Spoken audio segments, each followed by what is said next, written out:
Well, hello everyone. Great to see you here at STAVCON 2023.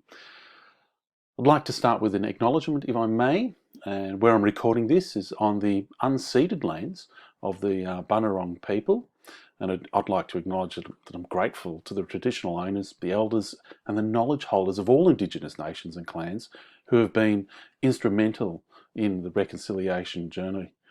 We recognise the unique place held by Aboriginal and Torres Strait Islander peoples as unique owners and custodians of the lands and waterways across this great Australian continent, with its histories of continuous connection dating back more than 60,000 years.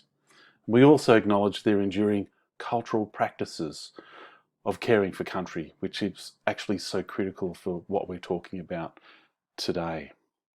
So Neil and I have a big topic for you today. I don't know how many of you were listening into the live broadcast of the Senate meeting last week, but disaster risk reduction is in the news, and it's certainly on the political landscape with a Senate inquiry.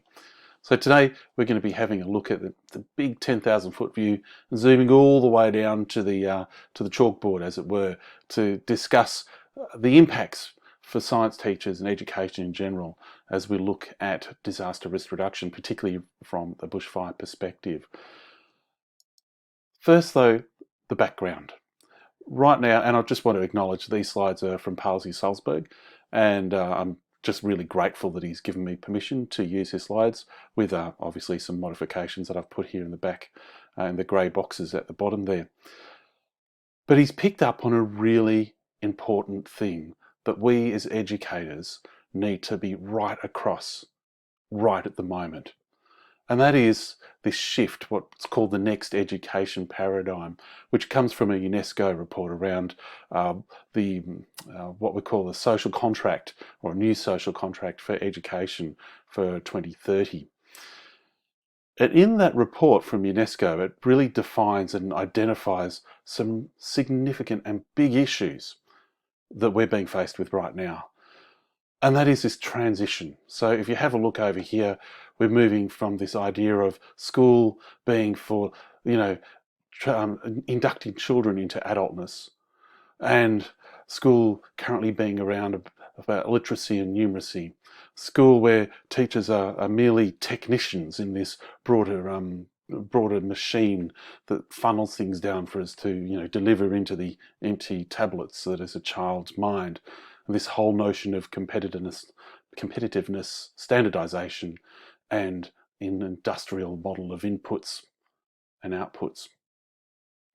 Instead, for our future to be safe, for the planet to flourish, for people to grow in an equitable sense, there needs to be this, what they call the year of new opportunities, this transition, where we view teachers as intellectuals, where we understand that it's not merely about literacy and numeracy, that we're looking for the whole child, where we see learning as being embodied, embedded, that learning's situated and participatory, where we see imagination and problem solving and curiosity being right at the very heart of what learning's for. And that we give space for play, not just undirected play, but the kind of play that is curated, that enables children to rehearse the kinds of interactions and thinking that they need to do problem solving. Fundamentally, at the moment, we're talking about learning, or a dominant model of learning, as merely memory, the ability to have little tricks and nicks and knacks, to mnemonics, to get stuff out of short-term memory into long-term memory, and then for that automatic recall to happen so you can spit it out onto a test paper and get a great score. But the transition needs to be around learning as perception. I don't know how many of you had a chance to do the data Vic resources that were put out the other week, and one of them was like, go around and find something in your house that can be used to scoop, or something that can be used in your house that can be used for protecting a body part, or so fantastic little lessons that were put out there, but shifted the whole idea of learning away from remembering something to identifying something, perceiving the affordance of something in their environment. And fundamentally, that's what this is all about today. How do we move the idea away from learning be about compliance and conformity to about teachers curating artifacts in a learning ecology for students to have power to take action? It's a big, big ask. And our Bushfire Risk Reduction Education program is really designed to be child-centred.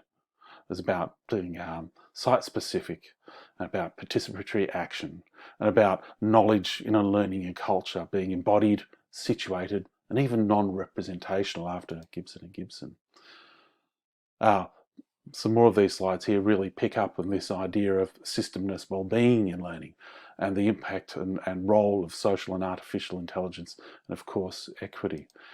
And just to finish off on Pasi Salzberg's slides here, this massive notion that trust, actually, teaching children to be trustworthy with their learning through meaningful, deep relationships that recognize students, the people, young people in front of us, that give teachers power to make rules and allocate resources, and of course that are grounded in this sense of creativity.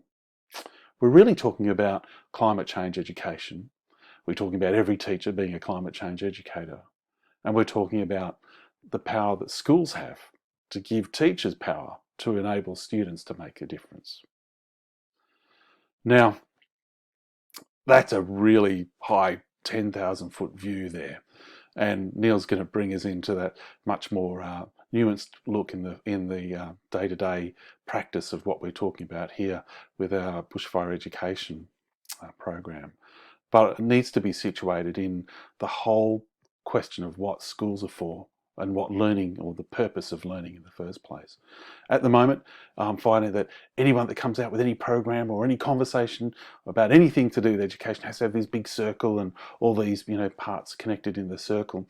Well, I'm going to take a leaf out of Professor Stephen Heppel, who loves his sailboats, and have a look at this gorgeous old Herreshoff H28 and use this as a way, as a model of talking about learning, because obviously we're looking at some really complex things that have to come together in order for this learning to happen. So this is this type of sailing boat has two masts. The one at the back here is called a mizzen, and it's in our model here, it's talking about the curriculum, the what it is that needs to be learned. Mizzen's great for just stabilising the boat. You can often just drop the main and have the mizzen and the head sail up, and you'll do just fine. Of course, this main mast here is where a lot of that physics action is happening and driving the boat, and it's the pedagogy, the how we're actually going to teach the content of the what it is that we're doing. And of course the direction, the learning journey we're going on is the why. Now this model has a whole lot more. You can think about the rudder and the hands on deck and the weather impact and what's happening with the current and the wind and everything else, all those other incredibly complex things that actually come to play in every classroom for every minute of the day that really affect what's happening and not happening. But for us, if we're going to have a story about curating a learning culture and all the messy, complex things coming together to move us all in a unified direction, we really need to have that really deep answer to how big is your why, after Seneca, and how deep is your what, and what is your how. So what is learning and its importance for schools depends on your answers to those three things above, which this is the side of the new social contract for education. And you're going to end up, after answering those questions, we go all the way back onto the old side, the industrial school model, or this new side, which is student-centred, place-based and participatory. So having dealt with such deep and philosophical questions about what schools are for, who teachers really are, and what learning actually is, I'll leave it there to Neil to unpack all the rest of it with you. Thank you so much.